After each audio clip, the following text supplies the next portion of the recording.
Welcome to the Timely Drops of Wisdom podcast.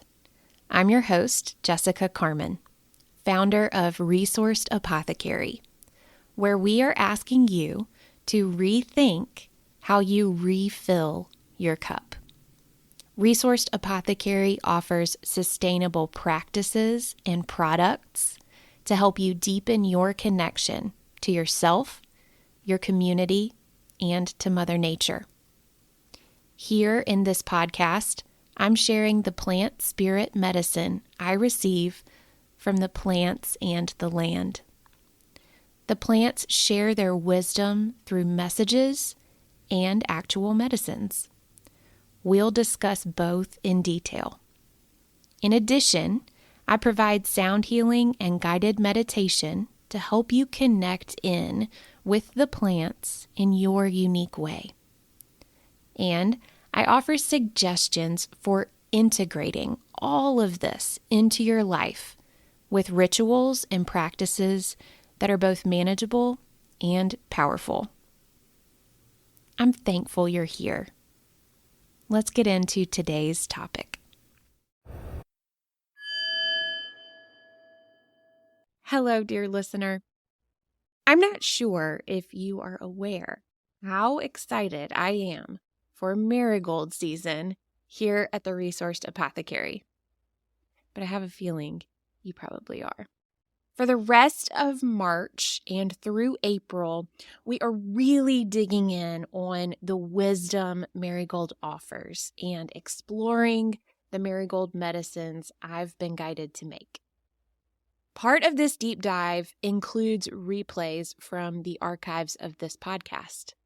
Today's episode includes a replay of a particularly potent experience I had when Marigold adjusted my understanding of abundance. This wisdom is right on time for me as I listen again, and I hope it will be for you as well. There is so much I want to discuss about this episode with you, but have a listen first, and I'll chime back in at the end.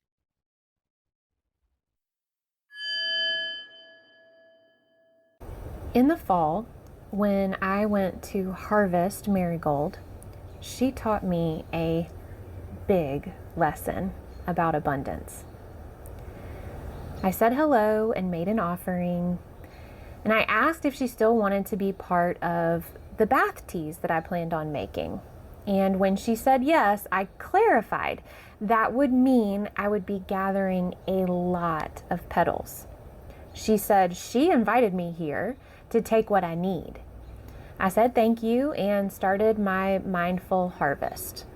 For me, that looks like saying thank you each time I pick a blossom and trying not to take too much or to disrupt any stems or blossoms that are homes for bugs. When I had worked my way around all the plants, I looked at my basket and it was maybe 1/3 full. I looked up at the plants and saw that it looked like I hadn't harvested anything. So I went back in to get more. I started noticing buds that needed deadheading and did that too. And when I started fretting about taking too much or disrupting the plant itself, Marigold spoke up. She was stern with me. She knew she had called me in. She knew I would be taking many blooms. She was offering me abundance, and I was turning it down. She showed me the blooms surrounded by new buds getting ready to open. She pointed out that the plant could grow more flowers faster when I helped out by deadheading the spent blooms. She reminded me that goldenrod and others are blooming now to help the pollinators and offer food. She let me know that I can be a respectful steward of the land and take all I need because I understand all I need is not necessarily all that is available, and that in its way, my harvesting these flowers helps the plant produce more. My participation in the relationship creates abundance. If it were one-sided, then yes, there would be a problem, but it is not one-sided. I show care and respect, and so should listen when she says, "Take all you need." The lesson was clear. Abundance can exist at the very same time as mindful stewardship. Over the past year of working intensively with the spirit of Marigold, she has been changing the settings of my first chakra, redefining my relationship to abundance. I pay attention to all the warnings about over-harvesting and taking too much. Every time I see someone out there trying to educate the masses about sustainable harvesting practices, I turn to guilt and vow to cut back to protect the greater good. The plants are teaching me how to lay down the guilt, how to bring my mindful approach to the forefront, to value and respect the relationships I create with the plants around me. I am aware that many people take more than they need. Their lack of awareness eventually leads to their lack in all areas of life, whether it looks like it on the outside or not. I am thankful for all those who work to educate everyone about over-harvesting and disrespectful wildcrafting and all the other ways that people are not in right relationship with the plants and the land. I can also differentiate those people and practices from my own practices. I can be in right relationship with the beings around me while also taking all that I need. In fact, when I do maintain this relationship, my interaction and participation usually lead to greater abundance. If I zoom out, this lesson can be applied to my life as a whole. Instead of worrying about taking too much or focusing on how I don't need something as much as someone else may, what if I receive with genuine gratitude? What if I focus on building reciprocal relationships in which I give and receive? What if, when something is offered to me in good faith, I don't immediately decline or begrudgingly accept? What if I accept with gratitude, understanding that reciprocal means both giving and receiving? Can I experience joy in both acts?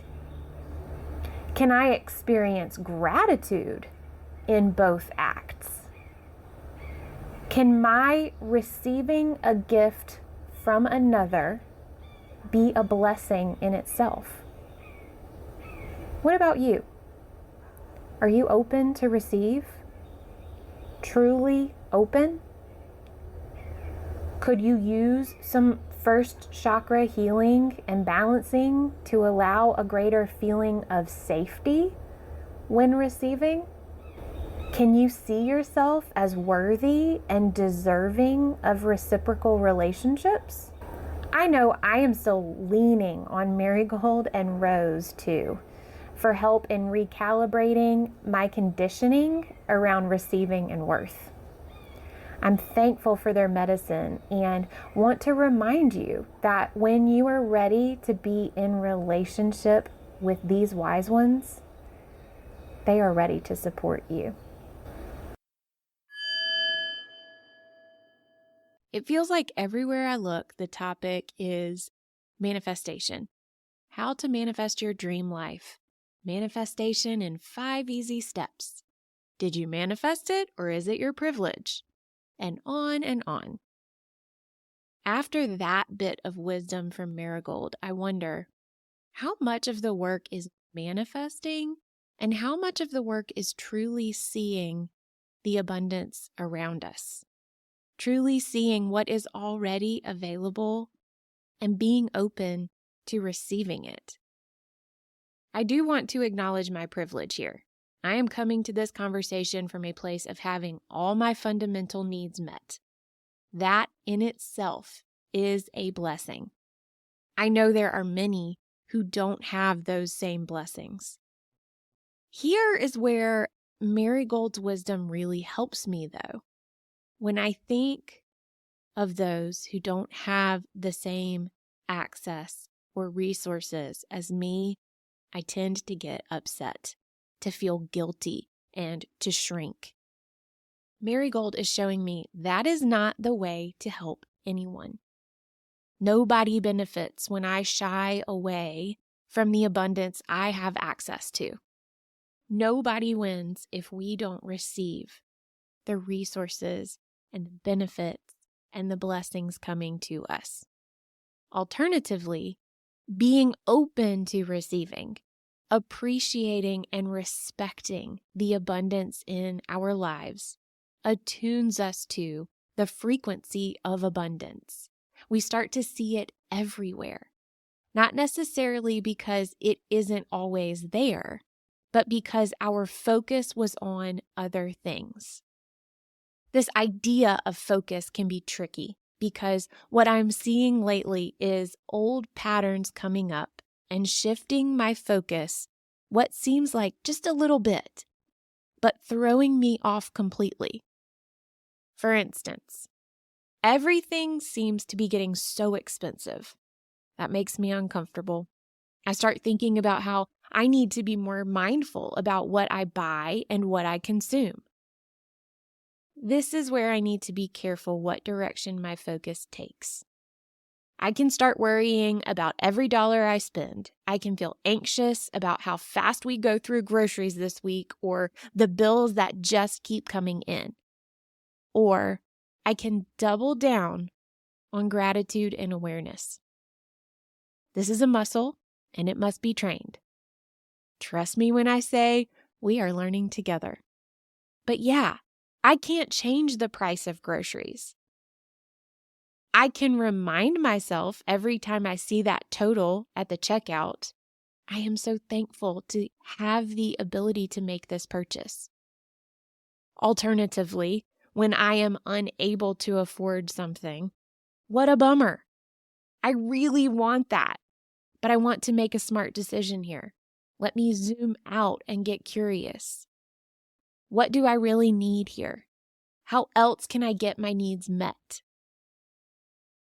I'm not changing the reality of the price of the goods or the number of dollars in my bank account in this moment. I am changing my reality by shifting my focus to what is available, what I do have. And when that becomes a regular practice, it is so cool to see what appears. This is what I think it means when we hear that we create our own reality. I believe it because I've experienced it. So let's look where this concept can take us when we are working in the sacral chakra, specifically with self-love. Where is your focus here? Are you feeling an abundance of self-love? Has your focus shifted in a way that's causing you to limit the amount of self-love you feel? Even if that shift seemed like a good idea or felt necessary. Where is your mindset right now when it comes to loving yourself? If it is anywhere other than adoration, can you zoom out, regroup, and then focus back in on how amazing you are? Are there any practices you've adopted that are working against you here? Is it time to implement any practices to help you love yourself better? For example, I have told you from the beginning, I'm not a movement person. I like to be still. I will guide you into stillness in our meditations. It's my favorite.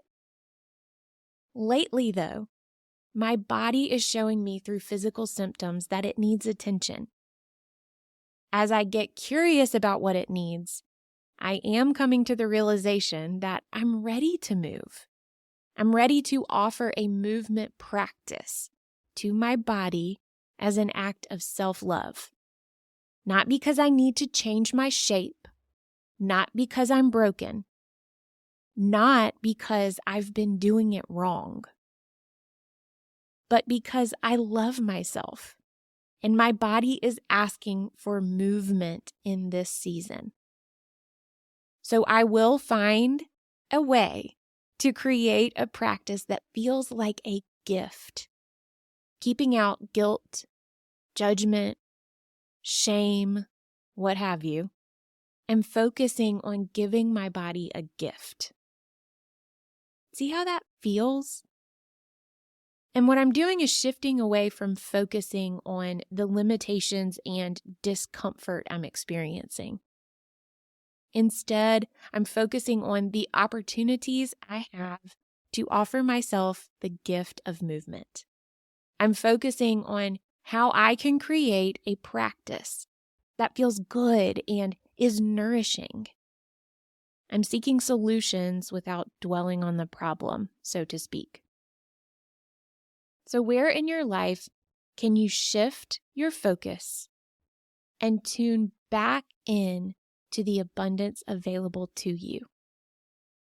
In what areas can you offer yourself gifts of attention, appreciation, and nourishing practices?